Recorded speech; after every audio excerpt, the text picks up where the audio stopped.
Hai teman-teman mahasiswa, ketemu lagi dengan saya Prihardina. Apa kabarnya hari ini?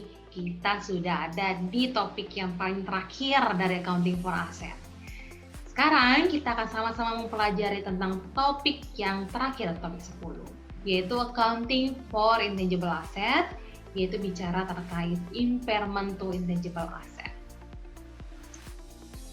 Kita sudah mulai belajar terkait research and development ya. Pengukuran setelah pengakuan awal aktiva tetap tak berwujud didasarkan pada usia manfaatnya, sehingga entitas harus menilai apakah masa manfaat dari aset tak berwujud. Yang pertama, bagaimana kalau terbatas atau limited?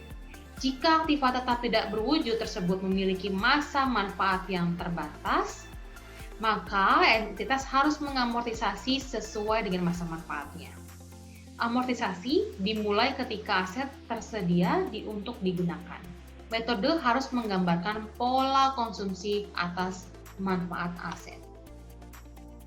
Pencatatan atas jurnal amortisasinya adalah debitnya adalah amortization expense, kreditnya adalah intangible asset tersebut. Yang kedua, bagaimana kalau tidak terbatas? Ya, jika aktiva tetap tidak berwujud tersebut memiliki masa manfaat yang tak terbatas, maka entitas tidak perlu melakukan amortisasi. Entitas perlu melakukan impairment test setiap tahun dan kapanpun bila ada indikasi penurunan nilai. Pencatatan atau jurnal kerugian atas impairment, jurnalnya adalah loss on impairment di debit, kreditnya adalah intangible asset. Kita akan bicara terkait amortisasi aset tak berwujud. Dalam PSAK 19, aset tak berwujud digolongkan menjadi aset yang memiliki umur manfaat terbatas dan tak terbatas, dengan catatan tak terbatas tidak sama dengan tak terhingga, atau dengan kata lain tak terbatas bisa suatu saat menjadi terbatas. Aset tak berwujud yang memiliki umur manfaat terbatas diamortisasi dengan dua alternatif pencatatan.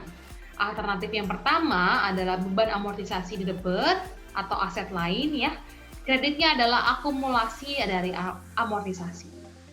Lalu alternatif kedua bisa dicatat dengan beban amortisasi atau aset lain, kreditnya adalah aset tak berwujud. Amortisasi dimulai ketika aset tersedia untuk digunakan dan digantikan pada waktu yang lebih dulu antara ketika aset digolongkan sebagai tersedia untuk dijual, PSAK 58, atau tanggal ketika aset dihentikan pengakuannya. Metode harus menggambarkan pola konsumsi atas manfaat aset. Amortisasi aset tak berwujud dapat diubahkan sebagai komponen biaya aset lain jika aset tak berwujud tersebut memberikan manfaat pada aset lain tersebut. Aset tak berwujud yang memiliki umur manfaat tak terbatas tidak diamortisasi, namun dilakukan uji penurunan nilai. Setiap tahunnya, perusahaan meninjau aktiva tetap tidak berwujud untuk mengetahui apakah ada indikator penurunan nilai atau impairment, yaitu penurunan kemampuan aktiva menghasilkan kas setelah melalui penggunaan atau penjualan. Jika indikator penurunan ada, maka tes impairment harus dilakukan. Impairment test adalah membandingkan antara nilai carrying amount dengan recoverable amount. Jika carrying amount lebih besar dari recoverable amount, maka perusahaan mengakui adanya impairment loss. Jika carrying amount lebih kecil dari recoverable amount, maka tidak terjadi impairment atas aktiva tersebut. Kita bisa lihat di slide ya. Jadi di sini terlihat bahwa recoverable amount lebih kecil dibandingkan carrying amount, di compare ya. Maka ternyata terjadi adanya penurunan nilai, impairment loss sebesar 3 juta.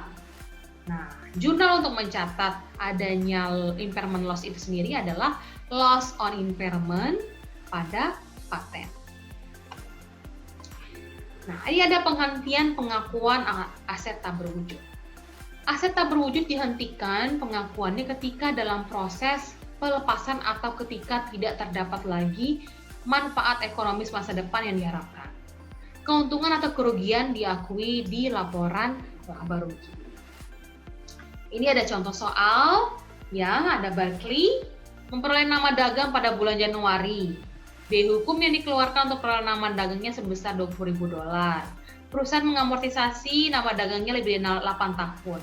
Lalu Berkeley membayar kembali biaya nama dagang pada bulan Januari 2015 dengan mengeluarkan biaya sebesar $4.900 untuk biaya hukum. Pada awal 2016, berdasarkan penelitian pemasaran baru, Berkeley menentukan bahwa jumlah terpulihkan dari nama dagang adalah 16.500. Diminta, buatlah jurnal yang dibutuhkan untuk mencatat transaksi yang terjadi pada tahun 2014 sampai 2016. Jurnalnya adalah di tahun 2014 akan mencatat adalah amortization expense pada trade name.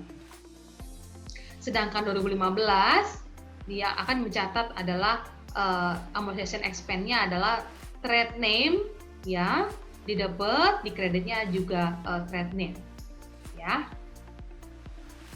Nih, 2016 untuk mencatat loss of impairment, jadi loss on impairment pada trade name. Sedangkan carrying value-nya, hitungannya adalah carrying value itu bisa dilihat di slide. Carrying value dikurangi recoverable amount, maka munculnya adalah loss on impairment. Nah, ya demikian video tentang accounting for asset. Sampai jumpa di video selanjutnya dengan topik akuntansi yang menarik lainnya. See you dan salam sehat!